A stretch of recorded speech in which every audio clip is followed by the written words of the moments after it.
"Don't bring your husband," my mom said. She didn't expect who I brought instead. Before I tell you my whole story, let me know in the comments what part of the world you're listening to me from. My name is Stephanie Chen. I'm 34 years old, and I run a successful event planning company here in Chicago. For the past 12 years, I've organized every single family gathering, from birthday parties to holiday celebrations. My expertise has saved my family thousands of dollars, but they've always treated it like I owe them these services. Last month, when my mother called about my cousin's engagement party, I should have seen the warning signs immediately.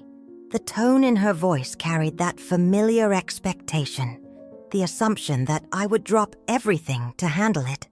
But nothing could have prepared me for what she said next, words that would change our relationship forever. I've always been the reliable daughter, the one who steps up when family needs something, no matter the personal cost. My event planning business flourishes because I understand that every detail matters. Every moment should be perfect for clients. Yet when it comes to my own family, my professional skills become an obligation rather than a valued service.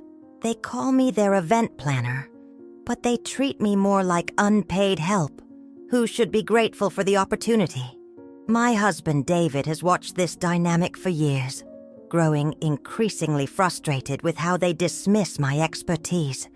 He supported my business dreams and witnessed the countless hours I pour into family events for free, never complaining. The pattern started innocently enough when I first launched my company and offered to help with family celebrations. Back then, I was eager to build my portfolio and thought family events would provide good practice and testimonials. Instead, what began as generous gestures became unspoken expectations that I would always be available, always say yes. My calendar fills up months in advance with paying clients, but family events get priority regardless of my schedule. They never ask if I'm available. They simply announce dates and assume I'll make it work somehow. The irony isn't lost on me that strangers value my time more than my own blood relatives do regularly. My business success came from understanding that every client deserves respect, clear communication, and professional boundaries from the start. Corporate clients pay deposits months in advance, respect my creative vision, and treat me as the expert they hired. They understand that quality event coordination requires time, expertise, and fair compensation for the value I provide their organizations. These professional relationships thrive because both parties acknowledge the exchange of services for appropriate payment and mutual respect. When clients recommend my services to others, they emphasize my professionalism and attention to detail, not my willingness to work. My reputation in Chicago's event planning industry reflects years of delivering exceptional results while maintaining clear business standards. The contrast between how paying clients treat me versus my own family couldn't be more stark or painful. Yet somehow, when family calls, all those professional standards disappear, and I become the accommodating daughter who never says no. They interrupt my paid work to discuss their party details, expecting immediate responses regardless of my current commitments to clients. My mother has called during important vendor meetings, irritated when I couldn't drop everything to discuss centerpiece options immediately. Over the years, I've planned elaborate quinceañeras, anniversary parties, and graduation celebrations that would cost others $15,000.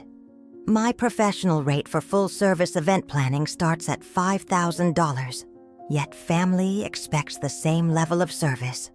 I've coordinated vendor relationships, managed budgets, designed themes, and executed flawless events that impressed everyone who attended them. The praise always flows freely after the party, with relatives telling others how talented I am, how lucky they feel. But when it comes to compensation, or even basic respect during the planning process, I'm treated like hired help. My cousin Jessica once complained about the appetizer selection I'd arranged, demanding I change everything 2 days before her party. The breaking point began building 3 months ago, when my Uncle Richard asked me to plan his retirement celebration. He wanted an upscale venue, premium catering, live entertainment, and decorations that would impress his former colleagues from the law firm. The budget he mentioned was generous, and I spent weeks creating proposals, researching venues, and coordinating with multiple vendors. When I presented the final quote, he laughed and said he assumed family would handle everything at cost. He expected me to absorb the majority of expenses while providing my services completely free of charge to him.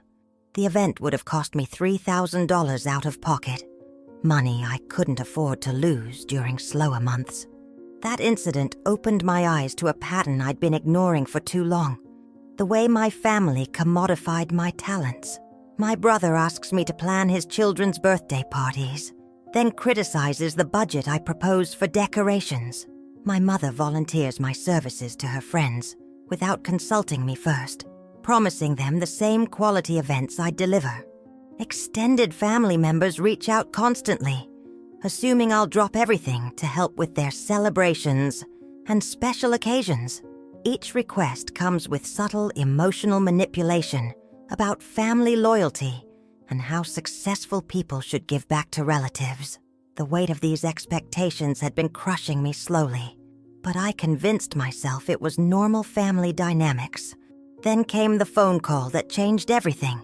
My mother's voice cutting through any remaining illusions about family respect. She was planning my grandmother's 80th birthday celebration, an event that meant everything to our close-knit family structure. I'd already begun preliminary planning, assuming this would be another elaborate party I'd organize with love and dedication. But when I mentioned bringing David to help with setup, her response stopped me cold in my tracks. She said the words that still echo in my mind. "Don't bring your husband, Stephanie. This is family only." The casual dismissal of my marriage, of the man who supports my dreams daily, felt like a slap across my face. I sat in stunned silence as she continued explaining how David didn't really fit in with our family dynamic. According to her logic, he was an outsider who didn't understand our traditions or appreciate the work that goes into them. She suggested he would be more comfortable staying home while I handled my family obligations like I always do. The irony was suffocating. She wanted me to plan an elaborate celebration, but exclude the person who encourages my success. David had spent countless hours helping me set up family events, carrying tables, adjusting decorations, and never once complaining. His reward for years of support was being deemed unworthy of attending my grandmother's milestone birthday celebration. That night, I stared at the ceiling thinking about every family event I'd organized, every sacrifice I'd made professionally. The pattern became crystal clear.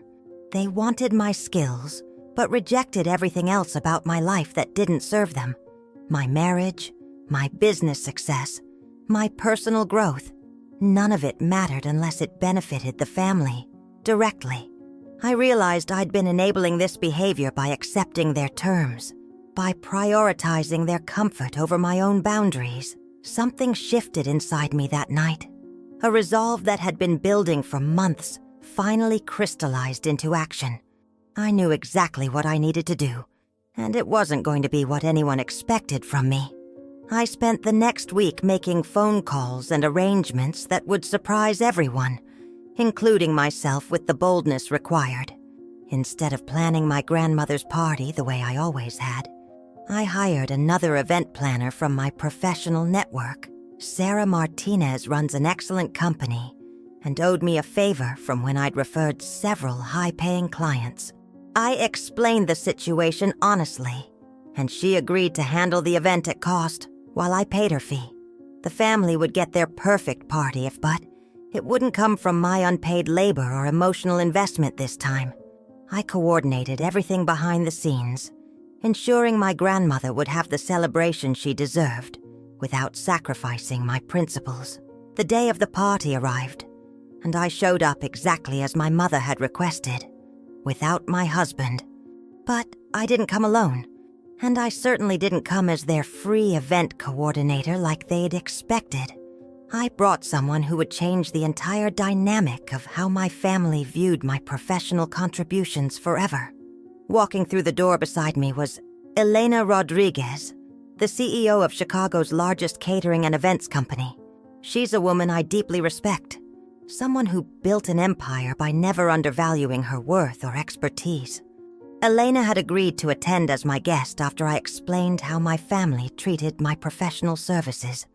My mother's face showed confusion first, then panic, as she realized I wasn't carrying any coordination materials or vendor contacts.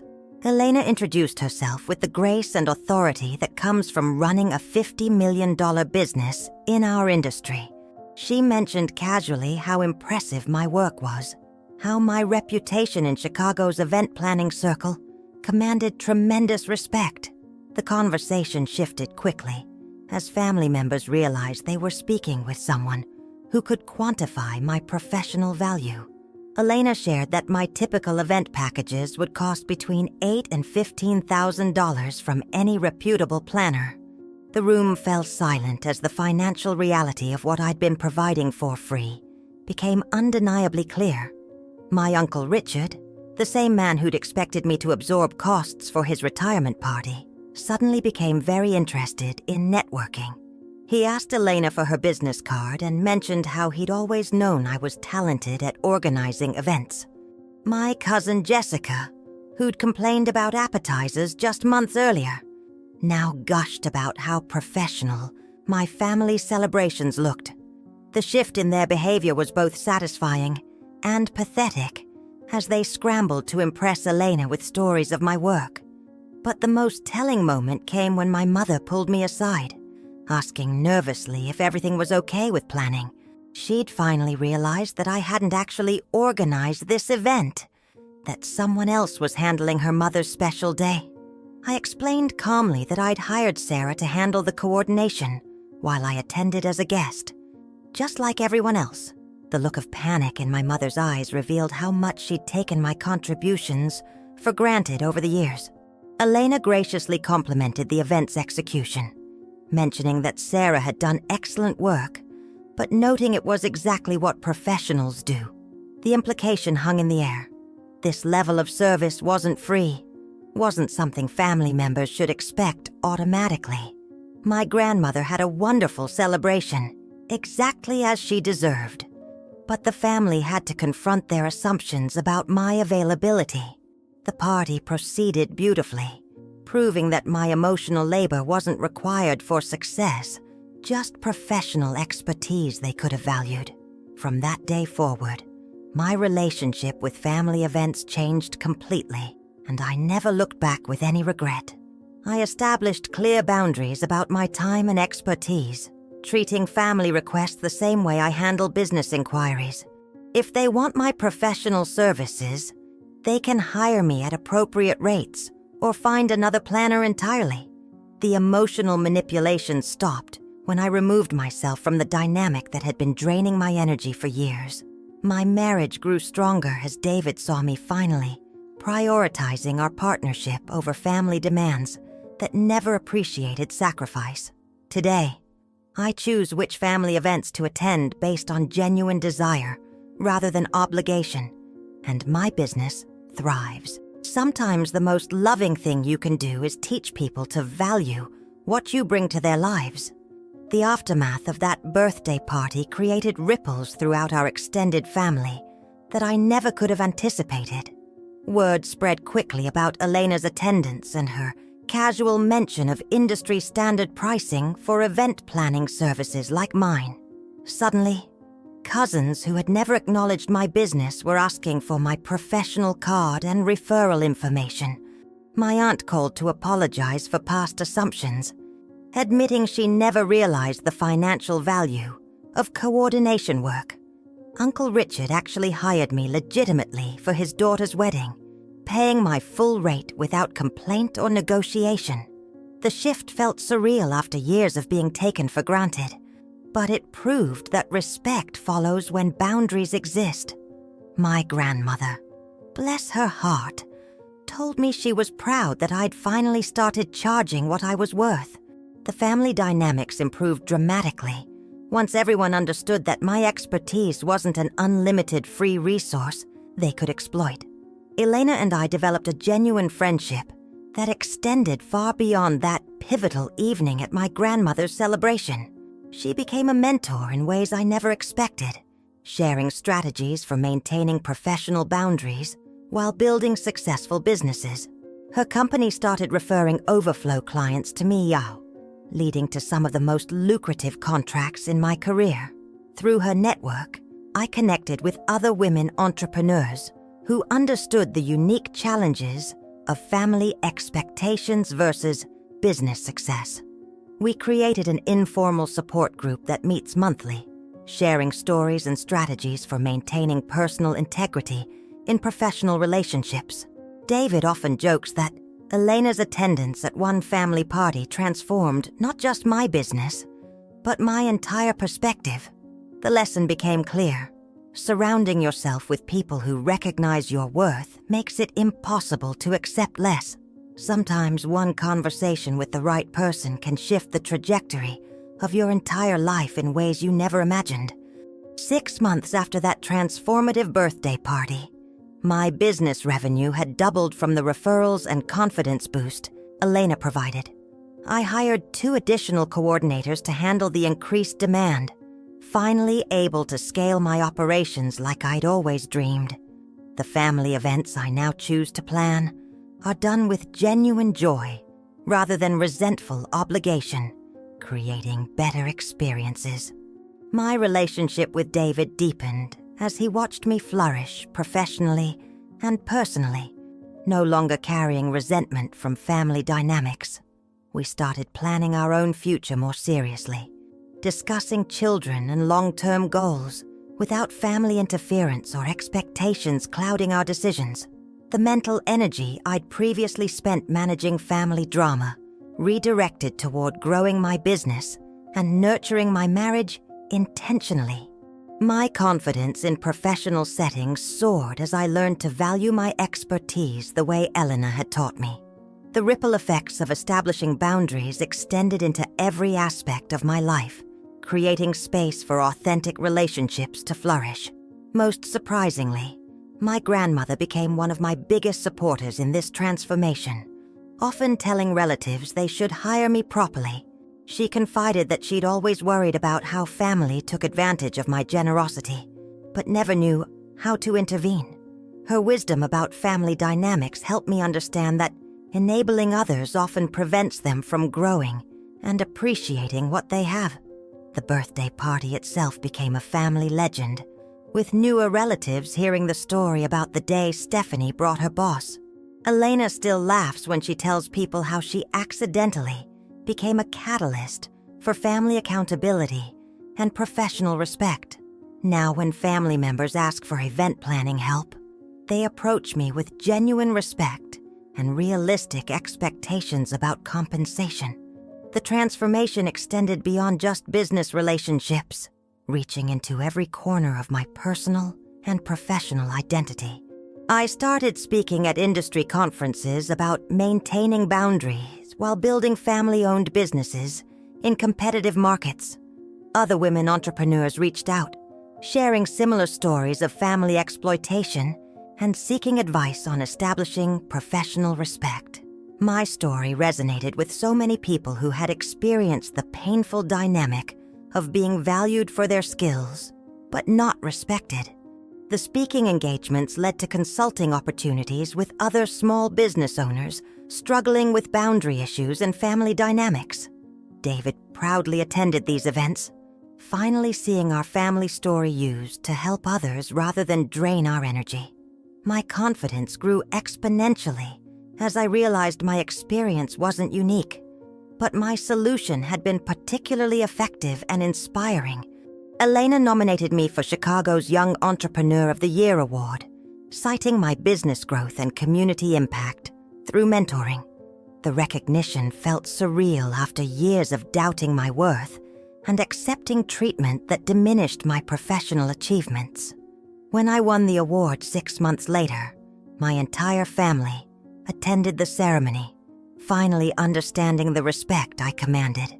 My mother's speech at the celebration dinner brought tears to my eyes as she publicly acknowledged her past mistakes. She admitted that she'd failed to recognize my professional expertise and apologized for treating my skills as family obligations. The evening marked a complete reversal from the grandmother's birthday party where I'd felt invisible and undervalued by everyone. Success tastes sweetest when it comes after learning to value yourself despite others' failure to recognize your worth.